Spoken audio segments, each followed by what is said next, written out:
Hello दोस्तों, स्वागत है आपका हमारे चैनल फ्रेंड्स ऑफ स्टडी में। पिछले वीडियो में हमने क्लास 10th मैथ का अभ्यास 1.3 का तीसरे का पहला क्वेश्चन हल किया था। अब हम इसका दूसरा पॉइंट देखेंगे। दूसरे पॉइंट में हमसे क्या कहा गया है, सात रूट 5 एक अपरिमेय संख्या है, सिद्ध कीजिए। तो हमें इसके विपरीत मान लेना है हर बार की तरह ही। तो इसमें हम लिख लेंगे 7√5 माना, इधर लिख लेंगे माना 7√5 एक परिमेय संख्या है।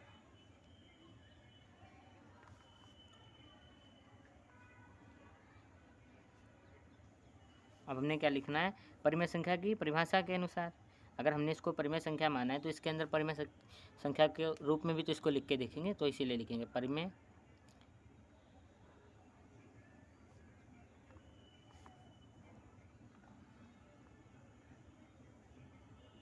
परिभाषा के अनुसार।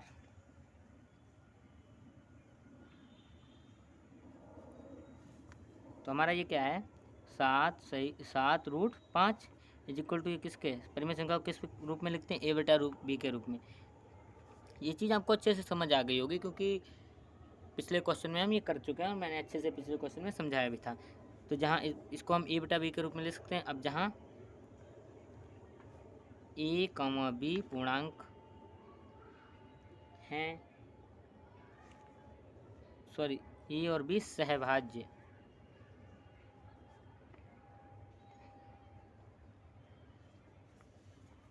पूर्णांक हैं,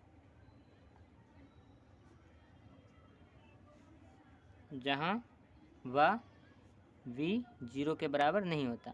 मैंने यहाँ पे सहभाज्य पूर्णांक लिखा है। सहभाज्य के बारे में आपको बताया था कि जिसका स्वयं से भाग होता और एक से भाग होता वही सहभाज्य होता है। उसके अलावा हमारा कोई संख्या सहभाज्य नहीं होता।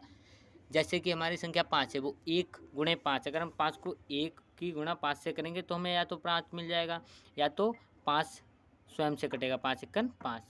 तो ये हमारा क्या है, 5 एक सहअभाज्य पूर्णांक है। उसी प्रकार यही होता है सहभाज्य का मतलब। तो हम आगे बढ़ते हैं। अब जो हमारा ये 7 है, ये इधर आएगा, गुणा में है तो किस में जाएगा, ये इधर 5 से गुणा हो रहा है तो इधर आके भाग में जाएगा। तो हम लिख लेंगे √5 इज इक्वल टू a/7b। अब हम लिख लेंगे चूंकि ए और बी क्या थे, हमारा माना था ऊपर हमने, ए और बी पूर्णांक हैं, ए और बी पूर्णांक हैं, इसलिए a/7b एक परिमेय संख्या है।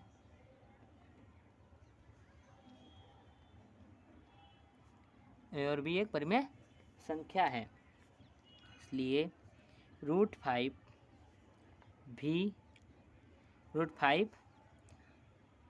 भी एक परिमेय संख्या है। अब आप पूछेंगे √5 तो हमने परिमेय सिद्ध करके देखा था पिछले क्वेश्चन में। तो अब हम क्या लिखेंगे, हमने यहाँ पे लिख दिया a/7b एक परिमेय संख्या है, इसलिए √5 भी एक परिमेय संख्या है।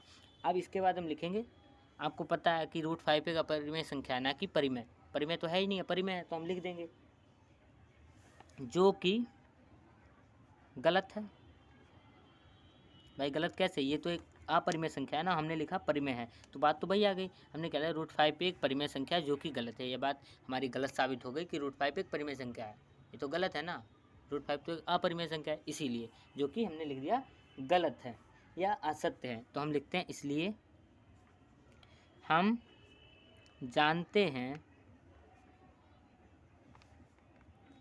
कि √5 एक अपरिमेय संख्या है।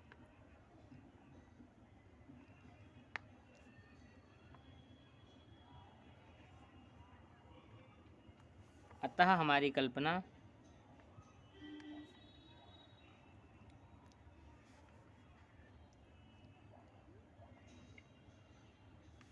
गलत है,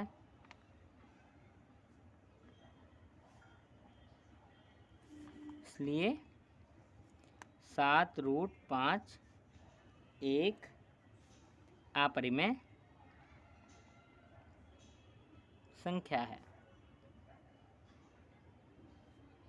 उम्मीद करता हूँ आपको अच्छे से समझ आ गया होगा। एक बार इसको हम रिवाइज कर लेते हैं।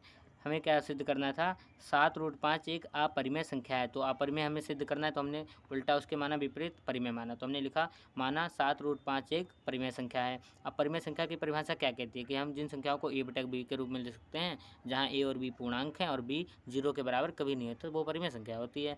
तो हमने इसके बराबर में क्या माना, ये परिमेय संख्या माना इसको, तो इसके बराबर में परिमेय संख्या के जो गुण थे, लक्षण थे, वो रख दिए। 7√5 इज इक्वल टू क्या होगा, किस रूप में लिख सकते हैं, a/b के रूप में लिख सकते हैं कि नहीं लिख सकते हैं। तो हमने लिखा a/, रूप जहाँ a और b क्या है, हमारे सहभाज्य पूर्णांक। सहभाज्य के बारे में बताया था, आप सहभाज्य की जगह पूर्णांक भी लिख सकते हैं, कोई गलत नहीं कर सकता। उसके बाद में क्या लिखा, वह b इज इक्वल टू 0 ना हो, ये लिख दिया हमने। परिमेय संख्या की परिभाषा यही तो कहती है। अब जो हमारा ये 7 था, ये 5 से गुणा हो रहा है, इधर आके क्या है, किस में जाएगा, भाग में जाएगा। तो इधर हमारा √5 अकेला बचा, ये गुणा में था, इधर आके भाग में आ गया। तो हमारा क्या होगा, a is equal to 7b, यहाँ पे b था, ये इधर आया भाग में, तो 7b, a अपॉन में 7b हो गया। अब हमने क्या लिखा, a और b पूर्णांक है, जैसा कि हमने ऊपर माना था, देखो लिखा था ना, जहाँ a और b पूर्णांक हैं, तो यहाँ पे हमने लिख दिया जहाँ a और b पूर्णांक हैं।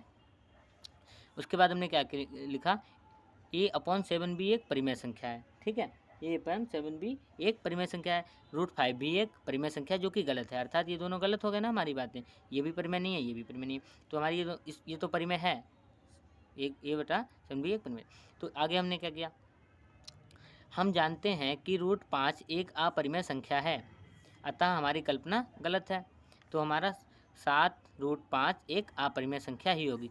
क्यों होगी, क्योंकि जब हमारा √5 एक अपरिमेय संख्या है, तो 7 परिमेय कैसे हो सकता है। तो इसलिए हमने लिखा जब इसके साथ में है तो ये भी अपरिमेय ही होगा। उम्मीद करता हूँ आपको समझ आ गया, इसलिए हमने लिखा 7√5 एक अपरिमेय संख्या है, क्योंकि √5 अपरिमेय है तो ये भी अपरिमेय इसके साथ में है, इसलिए ये भी अपरिमेय। उम्मीद करता हूँ आपको समझ आ गया।